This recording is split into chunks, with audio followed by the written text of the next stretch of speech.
It is the 15th day of June 2022. Good evening and welcome to NewsWatch on Hope TV, the station where you look and live. I'm Tess Njenga and our sign language interpreter is Boniface Murithi. We're also streaming live on Facebook, YouTube and Twitter at Hope TV Kenya and would appreciate your feedback. Let's begin. In court, where 3 complainants lodged against Nairobi Senator Johnson Sakaja challenging the validity of his university credentials have been dismissed. IEBC's Dispute Resolution Committee sitting at Milimani Law Courts reached the decision after the 3 complainants who filed the petitions failed to appear before the panel. According to legal experts, the decision by the Commission for University Education, CUE, to revoke recognition of Sakaja's university degree may be final and binding. CUE on Wednesday, that is today, revoked the recognition of Sakaja's Bachelor of Science in Management degree from Uganda's STEM University, saying it will open a probe into the validity of the papers the senator presented before the IEBC for clearance to run for the Nairobi governor's seat. Well, we will be bringing you details as this story develops since it is still going on in court. Let's move on to today's politics. Kitui Governor Charity Ngilu has withdrawn her re-election bid in favor of her opponent Julius Malombe, who is vying for the Kitui gubernatorial seat on a Wiper Democratic Party ticket. This comes as Azimio la Umoja presidential candidate Raila Odinga concluded his 3-day campaign tour of Ukambani in Kitui County. Raila has revealed his plans to assign Governor Charity Ngilu a docket in his administration after the August 9th polls and endorsed Ngilu's predecessor, Dr. Julius Malombe's bid for the county's top seat on a Wiper Party's ticket. Speaking in Kitui, Odinga reiterated his administration commitment to implement numerous water and agriculture projects across the county to make it food and water secure. Meanwhile, Raila's running mate Martha Karua took Azimio la Umoja campaigns to Kerogoya, where she called on Kenyans to make sure they elect moral leaders into office. Naona nyinyi hapa mmeamua ya kwamba mnataka gavana awe Malombe.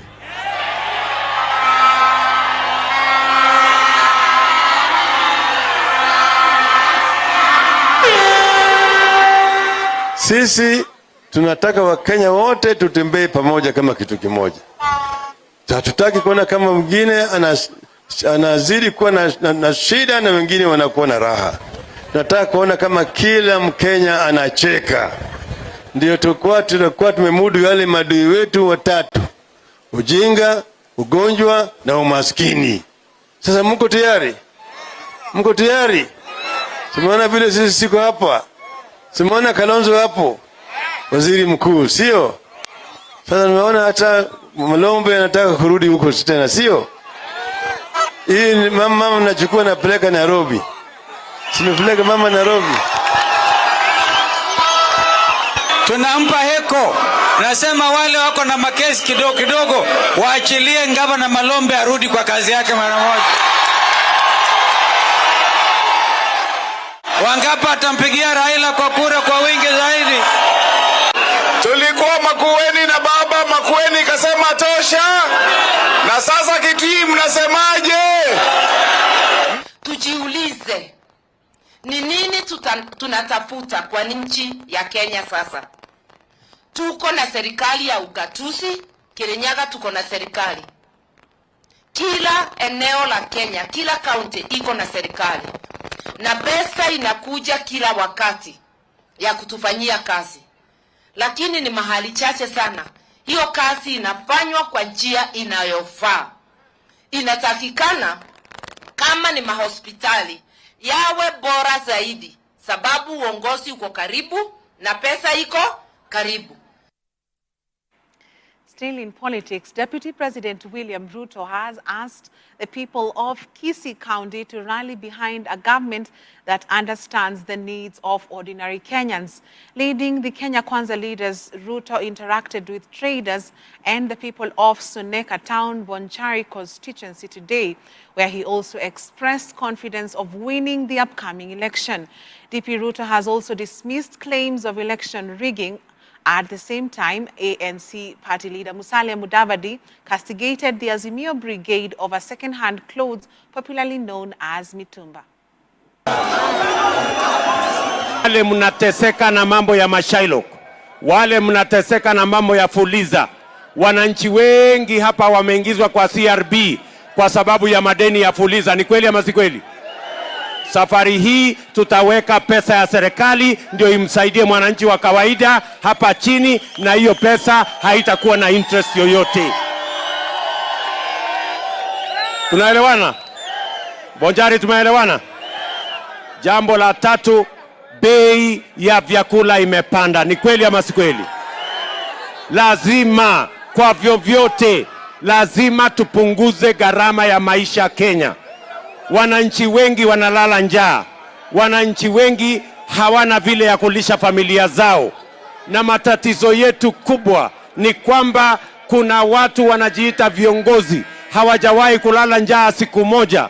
Hawajui kulala njaa ni nini. Wanasoma kulala njaa kwa magazeti na hawajawahi kutembea mguu tupu. Hawaelewi kupiga lami mpaka kiatu ikatike ukitafuta ajira ni nini. Mwaka huu mimi nawauliza watu wa Bonchari kwa heshima kubwa, mkubali tuunde serikali ambayo inaelewa lugha ya mwananchi wa kawaida. Nyinyi mkiniona nikisimama hapa, mimi ninakaa mtu ambaye anaweza kuibiwa kura? Mimi nakaa mtu ya kuibiwa kura? Hawa watu tutawashinda asubuhi na mapema na hakuna kitu watafanya. Na huyu jamaa ambaye anasema ati afunge biashara ya mitumba, jameni, Omugusi, kwani yeye anavaa suti ya kutoka London, anasema afunge mitumba, anataka wewe utembee uchi? Moving on, the Anti-Counterfeit Authority has today launched the recordation of the intellectual property rights system as the world commemorates the World Anti-Counterfeit Day. The recordation of intellectual property rights is set to become mandatory starting from the 1st of January 2023 for all rights holders importing goods bearing their IP to the country, with this being part of the government's initiative to curb illicit trade in counterfeit goods. As Kennedy Kimani now reports, counterfeiting, which is eating into genuine brands' market share, including local producers, has seen at least 44,000 jobs lost in the country every year, mainly in manufacturing. We also want to have the valid certificates of registration of those particular intellectual property rights. Now, according to the National Baseline Survey of 2019, the size of illicit trade in the country stands at 826 billion shillings. And we also want to have product descriptions. And by product descriptions, I mean clear images from all angles of the product that can be used by our enforcement officers during verification. So we encourage the intellectual property right owners to take photographs from the vital points of the product that can show a clear description. With a vision to have a counterfeit-free country, the Anti-Counterfeit Authority has today launched the Recordation of Intellectual Property Rights System, which is aimed at curbing illicit trade in counterfeit goods. The Recordation of Intellectual Property Rights is set to become mandatory from the 1st of January 2023 for all rights holders importing goods bearing the intellectual property to the country. Those involved in unethical business activities, counterfeiting, shall be isolated and prosecuted. On this one, there are no apologies to make. On this one, the resolve is there. On this one, the commitment of government is there. And therefore, as we come up with various approaches various ways of dealing with counterfeiting, the warning remains to those who do the shortcuts, to those who are involved in counterfeiting and other malpractices that are corrupt in nature. In 2019, the Kenyan government amended the 2008 Anti-Counterfeit Act by introducing the mandatory requirement to record IP rights relating to imported goods at the Anti-Counterfeit Authority. The recordation will remain valid for 1 year, after which the intellectual property owner will be able to submit an application requesting the renewal of the recordation. The data will be used by border and customs officers to verify goods to be imported and prevent counterfeit products before entering the country. And this can only assist us in the battle, as we request you to join as our partners on this worthy cause. We commit to be at the forefront of the implementation of the National Anti-Illicit Action Plan, and I call upon all state agencies and private sector to strengthen their role in this regard. The fight against counterfeit goods in the country has a long way to go, but the Anti-Counterfeit Authority has exuded confidence that they will reclaim legitimate markets from illicit trade. Kennedy Kimani, Hope TV Newswatch, Nairobi. Thank you, Kennedy, for that report. Now, Kenya has written to Somalia to express regret over the inadvertent and inappropriate presence of the flag of Somaliland at an annual diplomatic event where President Uhuru Kenyatta was present. Through a letter from the Ministry of Foreign Affairs, headed by Rachel Omamo, Kenya said it reaffirms its recognition of the sovereignty of one Federal Republic of Somalia after the Somalia ambassador to Kenya, Mohammed Ahmed Nur, walked out of the event in Nairobi on Tuesday in protest. Kenya has moved with speed to quell any possibilities of a diplomatic war with the neighboring Somalia. Kenya, through the Ministry of Foreign Affairs, which is headed by Cabinet Secretary Ambassador Rachel Omamo, has apologized to Somalia over the presence of the flag of Somaliland at a diplomatic function that was held in Nairobi on Tuesday. The Embassy of Somalia accused Nairobi of violating its sovereignty, attended by Omamo and President Uhuru Kenyatta, although a Somaliland representative was not mentioned at the event. Around issue COVID-19. Somaliland, officially the Republic of Somaliland, is a de facto state in the Horn of Africa, considered internationally to be part of Somalia. Somaliland lies in the Horn of Africa on the southern coast of the Gulf of Aden. According to Somalia, Kenya also violated its unity and territorial integrity as per the international law. Somalia's ambassador to Kenya, Mohammed Ahmed Nur, walked out of the event in Nairobi on protests following the presence of the representative of the Somaliland region. Primarily people together to resolve issues of advocated. Kenya's Minister of Foreign Affairs, in a statement, said it regretted the inadvertent and inappropriate presence of the Somaliland flag at the function and reaffirmed its recognition of the sovereignty of the federal Somali government. The apology comes days after President Kenyatta attended the inauguration of Somalia's newly elected President Hassan Sheikh Mohamud in Mogadishu and affirmed Kenya's unity with Somalia. A message of goodwill and best wishes from the government and the people of the Republic of Kenya on your re-election and inauguration as the 10th President of the Federal Republic of Somalia. Mr. President, Kenya welcomes warmly the peaceful transition of power and commits to collaborate with you and to support you as you champion the development agenda of the Federal Republic of Somalia. Dickens Luvanda, Hope TV Newswatch. Thank you, Dickens, for that report. President Uhuru Kenyatta has today signed into law the Military Veterans Bill 2022, the act which establishes a regulatory and institutional framework for for the Management of Military Veterans Affairs provides for the benefits to military veterans and their dependents, including the establishment of the Dependents Education Fund by the Defense Council. The fund will provide scholarships for education of the children of deceased military veterans. The Act further makes provisions for the Defense Council to prescribe regulations for the administration of the fund, including the procedure for processing applications for scholarships. The new law also establishes the Advisory Committee on Military Veterans that will advise and make recommendations to the Defense Council, Cabinet Secretary or Director of Military Veterans on any matter relating to the military veterans or their dependents.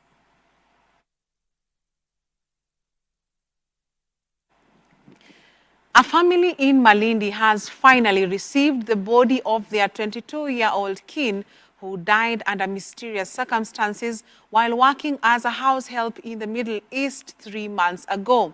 The late Selina Kazungu's body arrived on Monday morning at the Jomo Kenyatta International Airport and was flown to Malindi, where it was received by the family members at the Malindi International Airport.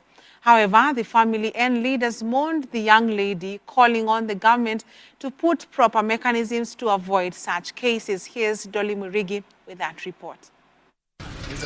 A somber mood engulfed the family from the Kakoni area as a long-awaited body wrapped as cargo parcel was towed from the jumbo jet plane to the waiting ambulance which was at the gate. It was immediately taken and driven in a convoy of vehicles of locals, including politicians and border operators, were waiting at the entrance of the airport up to Malindi Star Specialist Hospital mortuary, where other family members were waiting. Close family members wept upon realizing that indeed it was the king who left their home to look for greener pastures and are now returned in a casket. Evelyn Mramba, a sister to the deceased, told journalists they learned about the sad ordeal of their sister from an agent based in Malindi who told them that she was hospitalized and in a critical condition.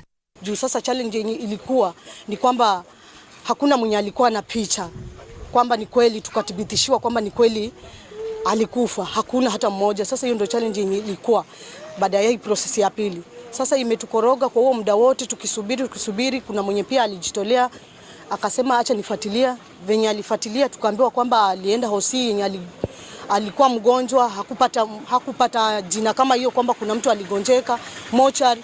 Sasa hapo ndo tukafikia wakati tukavunjika moyo, kwani mwili utakuwa uko wapi? Kwani mwili utakuwa ulipelekwa wapi?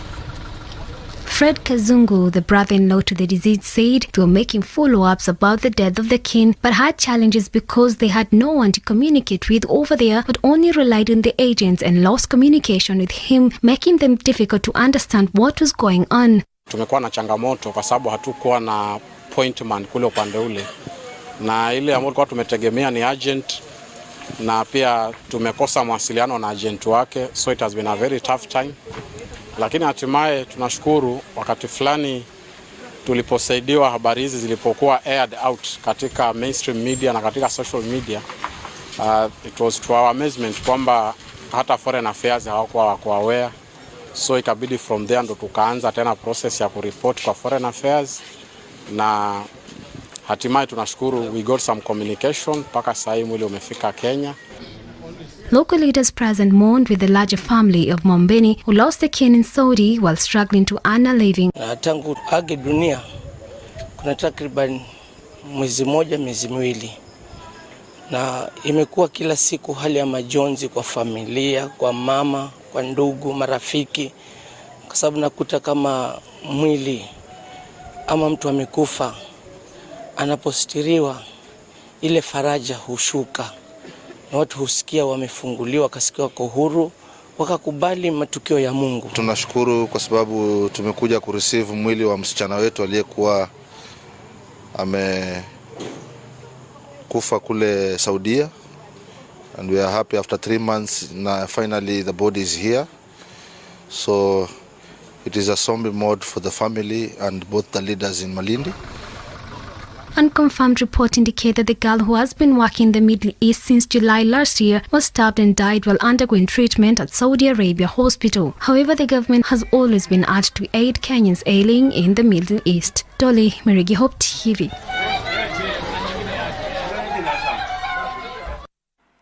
Quite unfortunate. Thank you, Dolly, for that story. Moving on, the Ministry of Health has reported that 467 people have tested positive for COVID-19 from a sample size of 3,728 tested in the last 24 hours. The positivity rate is now at 12.5%. 112 patients have recovered from the disease, all of them from the home-based and isolation care program. This pushes the total recoveries to 319,903. No patient has succumbed to the disease, hence the cumulative fatalities remain 5,651. 18,498,777 vaccines have been administered across the country so far, as the proportion of adults fully vaccinated is at 31.4%. The government is working towards vaccinating a targeted population of 27,246,033.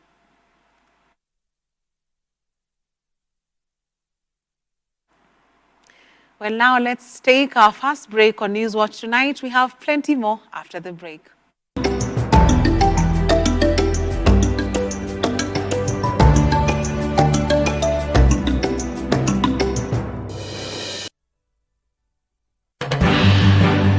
Nilipewa taarifa kwamba mama anaugua. Hata sikumaliza 1 wiki, tukaambia mama amepasi. Nikapelekwa Marakwet, nikaitishwa Marakwet. Mimi nikajipata Kitale sasa. Hapo ndo nikachange jina kutoka Ejem Loyel to Abel Kipto. Wakati ukienda shule, mimi nabaki nyumbani nikiangalia ng'ombe. Nili apply to face, nikaambiwa walimu mimi sina do. Nikapewa admission. Stress yote ni vile mimi sina familia. Nataka kutrace familia yangu. Ijumaa hii katika Dira ya Hope TV saa 1 kamili jioni, usikose.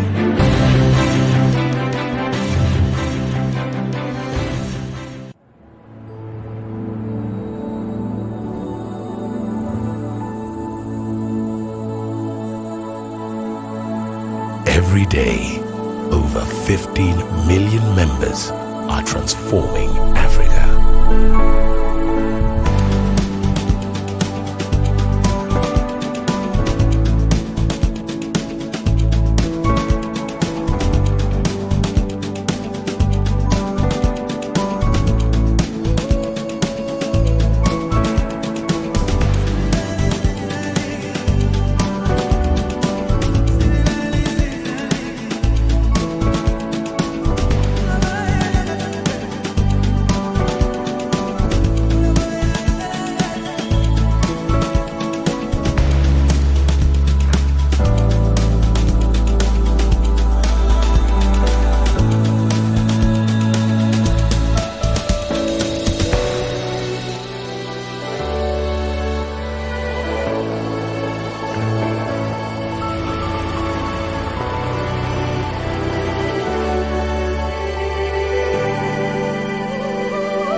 million members, empowered to learn, to create,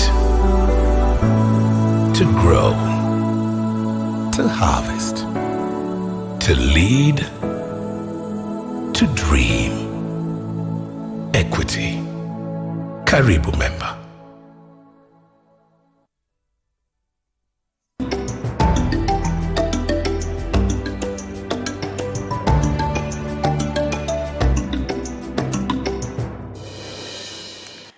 Welcome back. President Uhuru Kenyatta and his counterpart, President Hakainde Hichilema of Zambia, today at State House, Nairobi, witnessed the signing of 6 MOUs geared towards scaling up the bilateral cooperation between the two countries. The two leaders agreed that the signing of the instruments of cooperation sets out an extensive framework for the consolidation and deepening of relations for the mutual benefit of the people of the two countries.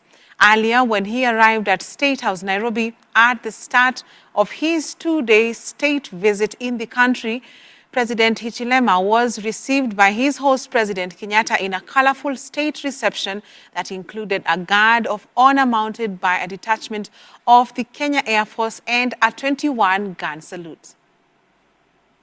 I think the history we acknowledge, those that came before us, worked hard to create relationships, and us now, leaders from the two countries and on this continent and the globe, it's our duty to entrench those relationships, truly, to deepen those relationships to a point where the good things that have been done before, we carry on. We carry on and make it difficult for those coming, maybe in future, to alter those good things. That will help us keep our countries stable, but not only stable, but growing. In which areas? Economic and social. Your Excellency, let me also say that we see Zambia as a strategic and a vital trading partner, but also an investment partner for Kenya in several areas. Trade and investment will remain one of the strongest pillars of our bilateral relations, and I believe it is imperative that we commit to putting in place mechanisms that will enhance the ease of trading, that will promote investment between our two countries, and that will tap on the existing potential that exists in our respective countries for the mutual benefit of our two peoples. A blood satellite center has been established in Nyandarua to help ease the access to blood needed, especially for emergencies within the region. As the world marks this year Blood Donor Day, Health Chief Administrative Secretary Dr. Mercy Mwangangi said the country has doubled its blood bank capacity from 24,000 pints to 50,000, an increase that has been realized in the past 2 years. This, she further said, was as a result of reforms in leadership and governance, and promised that in the near future, more efforts will be done to have blood banks in all counties. She encouraged Kenyans to embrace donating blood that comes in handy in helping those in need, especially expectant mothers, cancer patients, those undergoing dialysis, among others.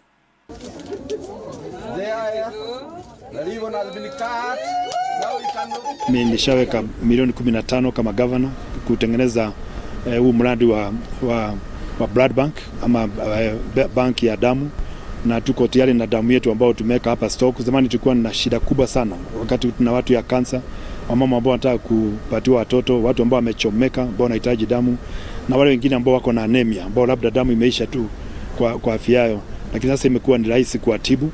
Tumefurahia leo kukuja huku katika kaunti ya Nyandarua. Tunamshukuru sana Gavana Kimemia kwa sababu ameweza kuweka ile resource inahitajika ili leo tuweze kufungua Blood Satellite Center. Hii ni center mojawapo katika county 16 Kenya ambazo sasa zina ule uwezo wa kuweza kuangalia damu, kuipima na kuigawanya kuhakikisha kuwa ile damu inaweza kusaidia mwananchi. In terms of counties that are able to collect, at least we are at 36, and that is good. We never used to be at 36. Now 36 counties can collect blood, 16 can process it. So we are working to really put changes in our system. And of course, one of the really good changes, as the governor was sharing with us, is that technology is one of the key things that we are using. Narok County Commissioner Isaac Masinde has asked the over 400 Tanzanians seeking refuge at Olposimoru area, Narok County, along the common Kenya-Tanzania border to adhere to the laws of the country. Masinda said the Tanzanian nationalities were received in Kenya on humanitarian grounds, as most of them had deep injuries that needed immediate medical attention after clashes in their country. So far, Masinda said 212 patients have been treated in various hospitals in Kenya since they came into the country a week ago. At the same time, the commissioner called on politicians to stop inciting the victims, challenging them to use the right channel, which is the Ministry of Foreign Affairs, to address their issues. Saa sisi kwa wiki mzima hatujailala, hatujaikula njaa. Tunasikia tu risasi, tunastuka. Tunatoroka na hata watoto halali usiku na mchana. Wengine tumetorokesha Kenya na wengine wanalala msituni. Sasa tunashika mkono yote. Hata wakubwa wanatoroka. Wasia wako wao wanasema msiende, msiende. Sasa tumetorokea Kenya. Kukaa kwa hima msituni na njaa yetu kila kitu. Sasa tuko na shida kubwa sana. Hata kuna watoto wenye wamepotea mpaka wa leo. Sijui kama tutapata ama tupati. Kuna wenye wameumia, wapiki watoto, lakini watu wasima, wamama. Kuna wamama wa 18 wenye wameumia sana saa hizi. Walipiga watu wetu kwa sababu ya dhuluma, sababu nasema dhuluma kwa sababu wananyang'anya ardhi yao. Na kusema ukweli, watu wengi walikuja Kenya kutokea Kenya kwa ajili ya usalama. Sisi kwa wakaji wa Walpusmoru tulipokea watu, tayari tumeshapokea watu 2,500 tayari wako ndani ya Kenya. Up to now, we are now running of medicine and food. And these people have been accommodated by their neighbors here, the other Maasais from Kenya. So far, so good. Nobody is dead. We have referred 2 people to Narok and 1 is in Tenwick. And we thank God they are safe and they are good now. I think they will be discharged in the next 2 to 3 days. Now moving on, just days after recording a statement with the DCI over claims of training a militia, Uasin Gishu Governor Jackson Mandago on Wednesday presided over a passing out parade ceremony for the county inspectorate and firefighter officers. The officers have been undergoing training at the Bororua Agricultural Training College. Speaking during the ceremony, Mandago said the officers had undergone a training meant to enhance their service delivery to the citizens, dismissing claims that it was a militia training. DCI had summoned Mandago alongside Uasin Gishu UDA gubernatorial candidate Jonathan B. and Cheptiret Kipchamo MCA Gilbert Tenai over the training, which the governor says was not related to the upcoming general elections as claimed.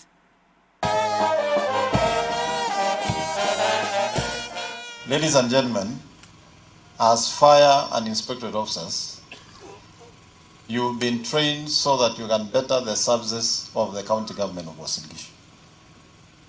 We would want to see a difference in service delivery from you as officers, from now henceforth as trained officers, marking a difference between the service you offered before you are trained and now that you are trained and understand the law. I want to thank the trainers and also officers for continuing with their training in spite of the fact that others of ill will who don't want to see efficient service in this county were busy rumor-mongering, making allegations and trying to taint the good image of our officers. I want to say congratulations, and I want to assure you that the county government of Uasin Gishu will work to ensure we have a service and all those who make such malicious allegations are dealt with in accordance with the law.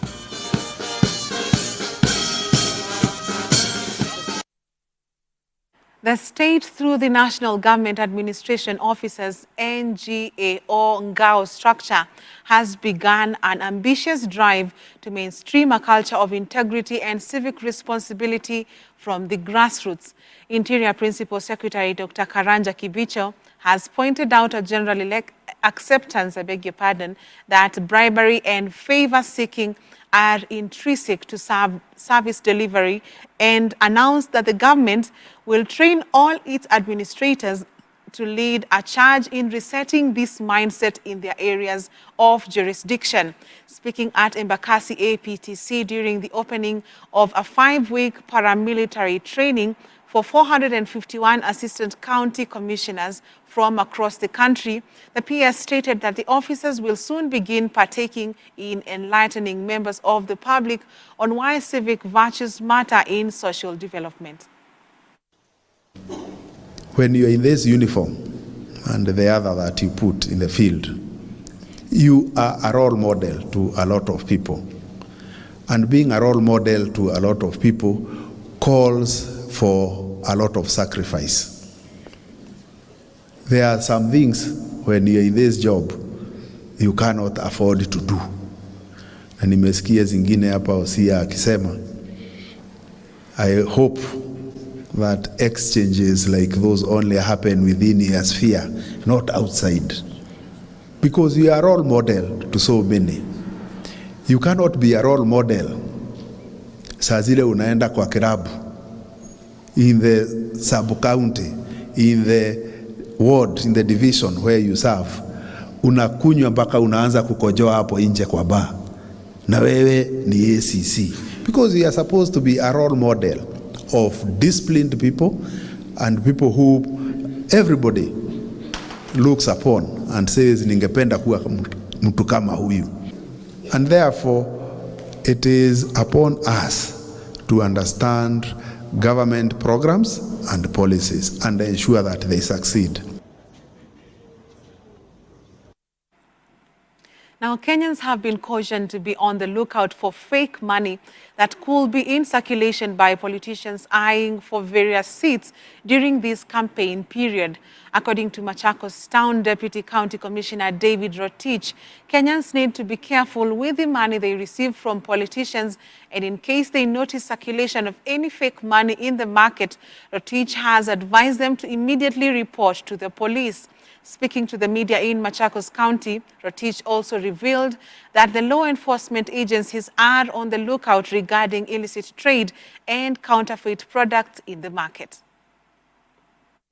This being an election year, there is a possibility of fake money being circulated to bribe voters, and the consequences of that is that there is a likelihood that through that we are going to have leaders who do not deserve to be elected.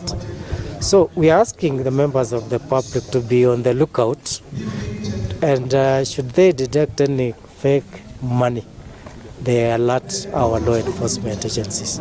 So these are an important message to the public.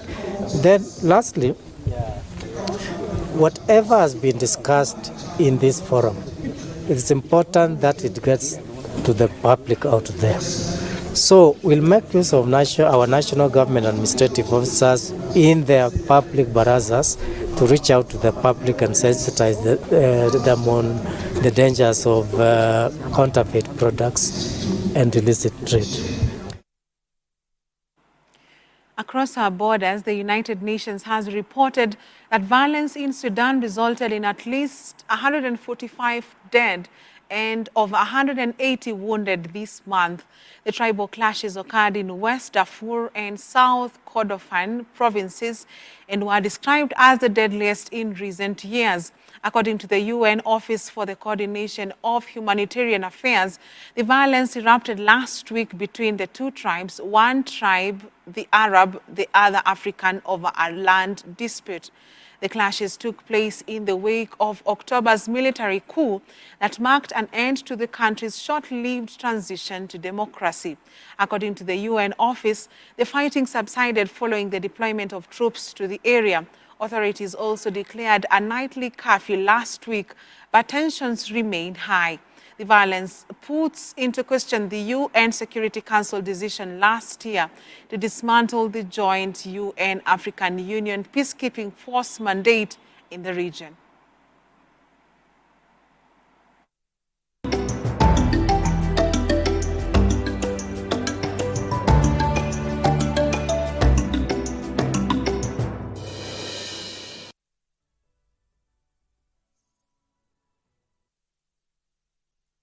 What's the 9,000 doing? I can't believe my eyes! Yes! I knew they could do it! But how? Get ready for a super surprise this coming Sunday with all new super episodes. Who will join me?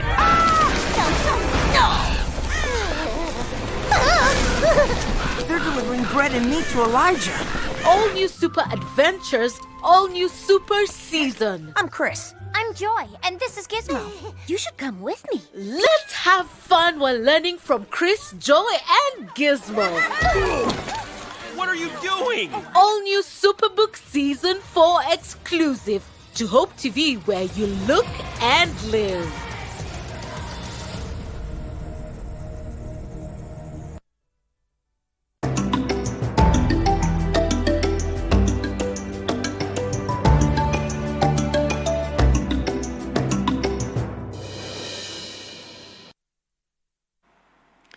Welcome back. In business, Uber Kenya has said that it will increase fares in the next 2 weeks to calm its restless drivers who are demanding compensation for the increase in fuel prices. Uber head of East Africa, Imran Manji, said the company is working on a price review to factor in the recent fuel rise. Amidst the rising cost of living and stiff competition in the industry, Manji said the company is trying to find a sweet spot between not destroying demand by pricing and ensuring that drivers cover their costs. The disclosure follows a rise in fuel price by 9 shillings per litre on Tuesday, marking the 4th consecutive increase since February. Digital taxis drivers across the apps such as Uber, Bolt, and Little Cab have in the past protested the high cost of fuel eating into their earnings, which have also declined due to a glut of drivers and players in the industry.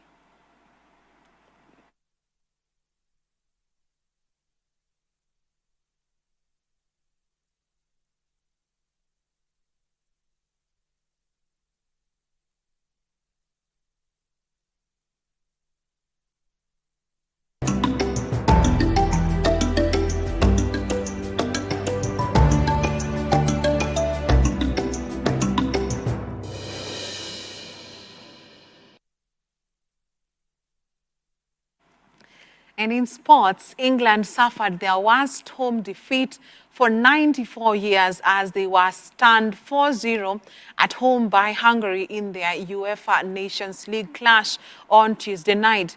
It is the first time England have been beaten by 4 goals in a home game since a 5-1 loss to Scotland in 1928.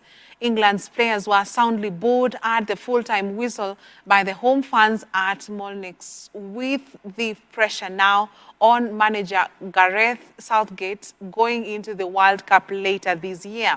The result means England stays bottom of their UEFA Nations League group and are in danger of relegation to the second tier of the competition.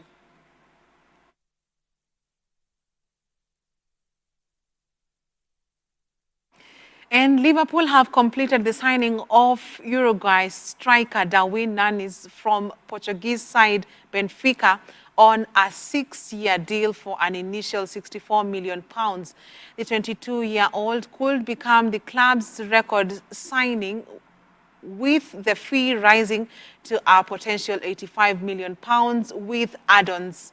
He, who has 11 caps for Uruguay, scored 26 goals in 28 league games in the 2021-2022 season, with 25 of those goals coming in the 24 league matches in which he started. Other than being the Primera Liga's top scorer for the just concluded season. Nunez also scored 6 times in 10 Champions League games last season, including against Liverpool in both legs of their quarter-final in April.